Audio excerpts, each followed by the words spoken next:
Hello student, जैसा कि आप जानते हैं हम यहाँ पढ़ रहे हैं 10th एनसीईआरटी का मैथ।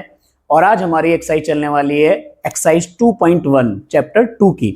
तो उसमें आपका जो पहला सवाल है वो है ग्राफ को देखिए और y बराबर px के लिए px के शून्य ज्ञात करिए। हमने आपको इसका एग्जाम्पल पढ़ाया था और हमने आपको बताया था कि अगर हमें px के शून्य ज्ञात करने हैं तो हमें ये देखना पड़ेगा कि जो ये ग्राफ है जो y बराबर px के लिए बनाया गया है वो x अक्ष को कितने बिंदुओं पर काट रहा है, क्योंकि वो जितने बिंदुओं पर काटेगा उतने ही हमारे px के शून्य होंगे। ठीक है, तो यहां अगर आप गौर से देखोगे तो ये जो ग्राफ बनाया गया है y बराबर px के लिए वो x अक्ष को एक भी बिंदु पर नहीं काट रहा है, क्योंकि वो x अक्ष से होकर ही नहीं जा रहा है, वो सिर्फ y अक्ष से होकर जा रहा है। तो यहाँ शून्य की संख्या कितनी लिखी जाएगी? 0। इसमें अगर आप गौर से देखोगे तो ये x अक्ष को सिर्फ एक बिंदु पर काट रहा है, तो यहाँ शून्य की संख्या कितनी हो जाएगी? 1 हो जाएगी। इस वाले ग्राफ में देखोगे तो 1 2 3 टाइम्स काट रहा है, तो यहाँ शून्य की संख्या कितनी हो जाएगी बेटा?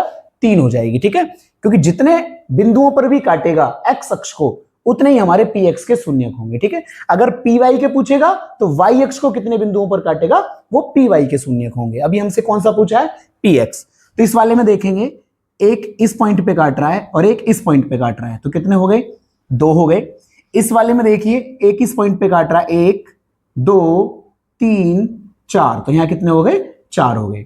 इस वाले में देखेंगे एक और यहां स्पर्श कर रहा है, तो हमने बताया था स्पर्श करेगा तो 1 माना जाएगा, 1 2 और यहां काट रहा है 3, तो सिर्फ कितने हो गए? 3 हो गए। तो इस तरीके से हमारा 2.1 एक्सरसाइज का पहला सवाल खत्म होता है। अब हमारा जो इसमें एक ही सवाल है शायद इस एक्सरसाइज में, जो अगला एक्सरसाइज आएगा वो 2.2 आएगा। अगली एक्सरसाइज को 2.2 को हम नेक्स्ट वीडियो में पढ़ेंगे। अगर हमारी वीडियोज आपको पसंद आ रही है तो हमारे चैनल को सब्सक्राइब कीजिए, वीडियो को लाइक कीजिए और हमारे चैनल को शेयर कीजिए, जिससे और भी बच्चे जो हैं 10th क्लास के वो इस वीडियोज को देखें और अपनी पढ़ाई को कंप्लीट कर पाएं। मिलते हैं अगली वीडियो में। धन्यवाद।